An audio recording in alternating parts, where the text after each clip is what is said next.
Welcome to Ratna autism awareness video. எல்லோரும் நல்லா இருக்கீங்களா? ஸோ லாஸ்ட் 2 வீடியோ பார்க்கலைன்னா பார்த்துட்டு இந்த வீடியோ பாருங்கள். தெரபிஸ்டோடைய கேர்லெஸ்னால எப்படி ஒரு பாடி பார்ட்ஸ் பாதிக்கப்படுது அப்படிங்கிறத நான் சொல்லியிருந்தேன். ஸோ அந்த தெரபிஸ்டருந்தே கால் வந்தது, என்னால் எடுக்க முடியல. வாட்ஸ்அப்பில் மெசேஜ் பண்ணியிருந்தாங்க, சாரி ஃபர்கிவ் மீ அப்படின்னு சொல்லியிருந்தாங்க. ஸோ அவங்கள நான் சாரி கேட்குறதுல நான் என் பொண்ணு பாதிக்கப்பட்டிருக்கா.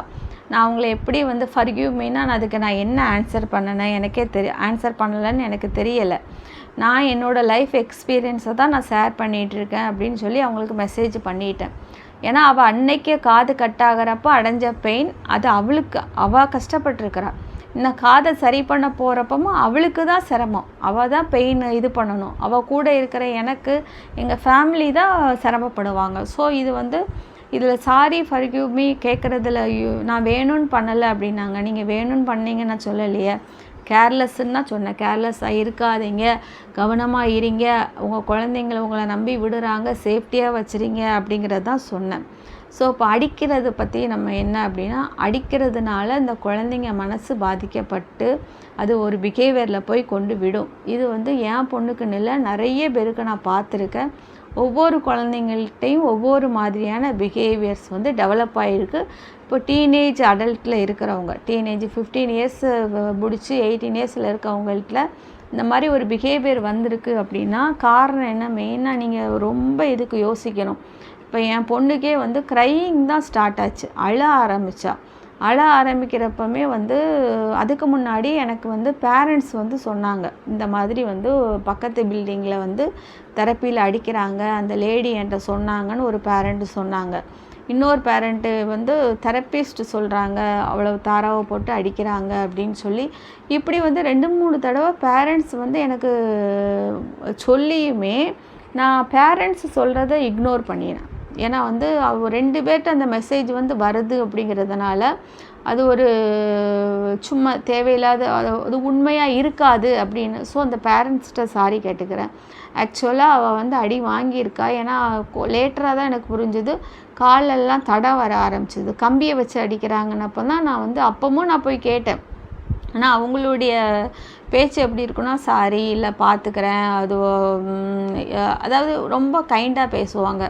ஸோ அந்த பேச்சில் தான் நம்ம என்னது அப்படி நம்ம குழந்தைக்கு நடக்கிற பிரச்சனையை உணராமல் மற்ற பேரண்ட்ஸ் சொல்கிறத கேட்குறாம அப்படி நம்ம என்ன பண்ணிடுறது, அவங்க சொல்கிறத இக்னோர் பண்ண போய் ஒரு க்ரையிங்கில் வச்சுது.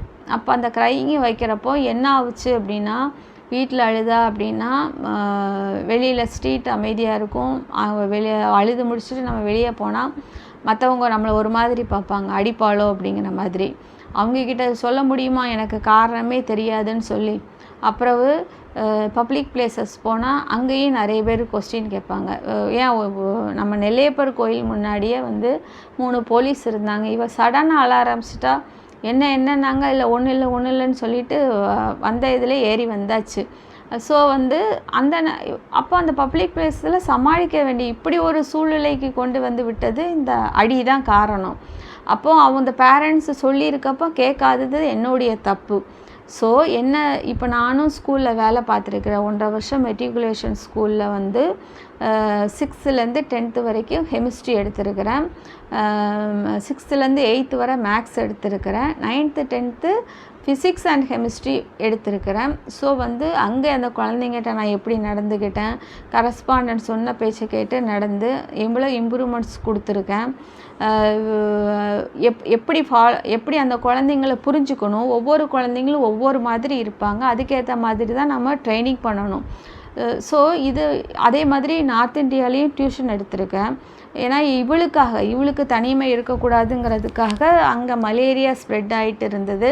ஸோ நான் அங்கே ஆர்மியோடு சேர்ந்ததுனால ஹிமாச்சல்னால் இத்தனை மணிக்கு மேலே என்ன பண்ணக்கூடாது, 5 o'clock மேலே வெளியே வரக்கூடாதுன்னு ரூல்ஸ் போட்டிருந்தாங்க. ஸோ டியூஷனுக்கு அவங்க பேரண்ட்ஸ் கொண்டு விட்டாங்க. நானும் சரி வெளியே விளையாட முடியாதனால டியூஷன் எடுத்தேன்.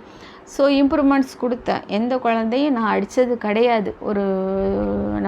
இந்த டீச்சர் ப்ரொஃபஷன்லேயே நம்ம இம்ப்ரூவ்மெண்ட்ஸை தான் நான் கொடுத்துருக்குறேனே தவிர அடித்து அந்த மாதிரி ஏன்னா அடித்தா உடனே அடுத்த நாளே அவங்க பேரண்ட்ஸ் வந்து வந்துடுவாங்க. நம்ம அடிக்கக்கூடிய ஃப்ரெண்ட்லியாக தான் நம்ம பேசி சொல்லி சின்ன வயசுலேருந்து எல்லா வயசும் ஒரே மாதிரி தான் டீல் பண்ணியிருக்கிறேன்.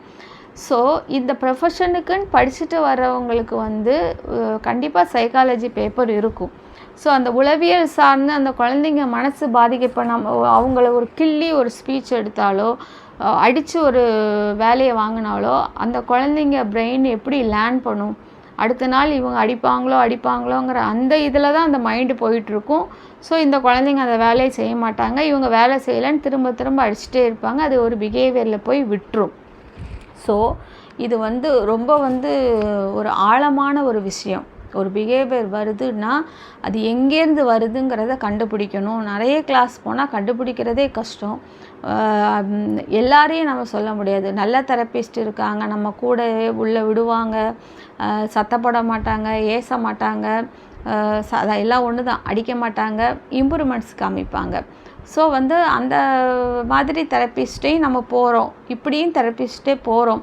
ஸோ இது வந்து என்னன்னா ஒரு குழப்பத்தில் கொண்டு விட்டுரும். ஸோ நம்ம பேரண்ட்ஸ் வந்து இந்த விஷயத்தில் ரொம்ப கவனமாக தெளிவாக இருக்கணும்.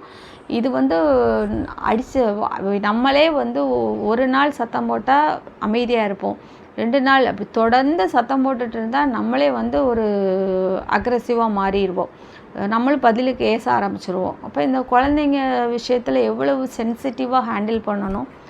ஸோ பேரண்ட்ஸ் உங்கள் குழந்தைங்கள கவனமாக பார்த்துக்குங்க.